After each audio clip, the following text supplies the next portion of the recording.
बिस्मिल्लाहिर्रहमानिर्रहीम। प्यारे बच्चों, अस्सलाम वालेकुम। उम्मीद है आप सब खैरियत से होंगे। मैं हूं आपका मुअल्लिम मोहम्मद उसामा अनस। अच्छा बच्चों, आज का हमारा जो काम है बी लिफ्ट 16वां, जिसका तसलसल यकीनन आपने कर लिया है।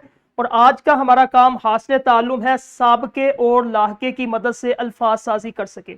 सबसे पहले हमने देखना साबका किसे कहते हैं, लाहका किसे कहते हैं, फिर उसके बाद हमने अल्फाज साजी यानी कि अल्फाज बनाने हैं, कुछ साबके के और कुछ लाहके के। ठीक है, ये ज़बान के मेमार जो है वो कैसे बने, ये सारा जो आज का हमारा मकसद। अल्फाज की तामीर बिल्कुल इमारत बनाने जैसी होती है, जिस तरह ये सामने आपके शक्लें बनी हुई है। सबसे पहले शुरू में जुड़ने वाला हिस्सा, उसके बाद बुनियादी लफ्ज और आखिर में जुड़ने वाला हिस्सा। जो पहला हिस्सा होगा ये साबके में आएगा और जो दूसरा हिस्सा होगा आखिर में जुड़ेगा ये लाहके में आएगा। ठीक है, इसी तरह हम इसकी तारीफ पढ़ते हैं। साबका क्या है? वो अलामत या लफ्ज जो किसी लफ्ज के शुरू में लगाकर नया लफ्ज बनाया जाए उसे साबिका कहते हैं। ठीक है, यानी कि वो लफ्ज या अलामत जब हम किसी भी लफ्ज के शुरू में लगाते हैं, कोई भी लफ्ज है आपके पास, उसके शुरू में कोई आपने लफ्ज लगाना है तो लगाएंगे नया लफ्ज, उसको हम क्या कहेंगे? साबिका। ठीक है, इसी तरह ये देखें, एक मिसाल है आपके सामने, ये तमीज एक लफ्ज। ठीक है, तमीज। अब इससे पहले हम एक लफ्ज लगा देंगे बद, तो ये जो बद होगा ये हमारा बन जाएगा साबका। तो लफ्ज हमारे पास एक नया आ गया, बदतमीज। ठीक है, इसी तरह एक दूसरी मिसाल है लायक। अब इससे पहले हम एक लफ्ज लगाएंगे ना, तो ना जो हमारे पास होगा ये बनेगा साबका और इस तरह हमारा एक लफ्ज बन जाएगा नालायक। ठीक है, और लाहिका वो अलामत या लफ्ज जो किसी लफ्ज के आखिर में लगाकर नया लफ्ज बनाया जाए उसे लाहिका कहते हैं। यानी कि हमने साबके के अंदर पढ़ा कि जो लफ्ज पहले लगाते हैं, लफ्ज से पहले कोई एक लफ्ज बनाए फिर एक नया लफ्ज उससे बन जाए उसको साबिका। अब एक लफ्ज हमारे पास है, उसके आखिर में जो लफ्ज लगाएंगे उसको क्या कहेंगे? लाहिका। ठीक है, ये देखिए सामने आपके पास है, ये लाहके की मिसाल है दान। ये लाहका है, हमारे पास लफ्ज है साइंस। ठीक है, उसके बाद हम एक लफ्ज लगा देंगे दान, तो ये हमारे पास एक नया लफ्ज बन जाएगा साइंसदान।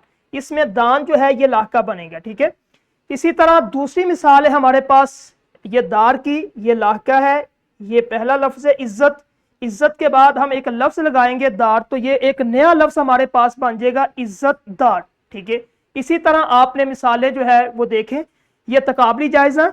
इसमें देखें जिस तरह हमने दो लफ्ज बदतमीज नालायक, इसमें बद और ना ये साबका है। इसी तरह साइंसदान इज्जतदार, दान और दार ये बन जाएगा हमारे पास लाहिका।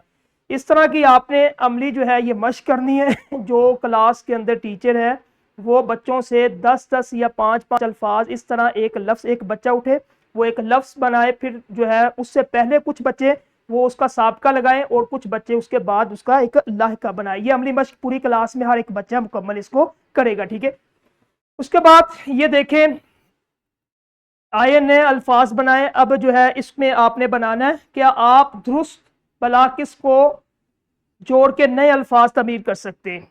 ये नए ब्लॉक्स है, इसको जोड़ के आपने, जिस तरह ये खुश है, अखलाक है, अन है, पढ़ है, मंद है, गार है। ठीक है, अब इसमें आप बनाते जाए खुश अखलाक। ठीक है, ये है। अब खुश जो हमारे पास है ये साबका और अखलाक ये बाद में एक नया लफ्ज बनेगा अनपढ़। ठीक है, अन जो है हमारे पास ये साबका और पढ़ जो है हमारे पास फिर एक लफ्ज बन जाएगा अनपढ़। ठीक है, खुश अखलाक। इसी तरह जो है दूसरा बनेगा अनपढ़। इसी तरह जो है वो मंद है और गार। ठीक है, गार मंद या मंद गार। ठीक है, तो आज हमने दो चीज़ों को सीखा है, एक साबका और एक लाहका। साबका हमेशा लफ्ज़ के शुरू में जो लफ्ज़ लगाते हैं उसको साबका, लाहका जो लफ्ज़ के आखिर में हम लगाएंगे। ठीक है, इस तरह यह तदरीसी जांच है, ये क्लास में जो टीचर है क्लास के अंदर ये करवाए। साबके, बद, पाक, लाहके है बंद, अगेज़वार, और इसी तरह इसके आगे 4-4 लफ्ज़ आपने क्लास में बच्चों से करवाने। ठीक है, और ये वर्क बुक है, तदरीसी जांच क्लास में बच्चा करेगा और निखार के लिए आपने घर में काम देना है। तो इसी तरह आज का जो हमारा लेक्चर था साबके और लाहके वाला ये ख़त्म हो गया। अब अगले लेक्चर के साथ इंशाल्लाह हम मिलेंगे। अस्सलाम।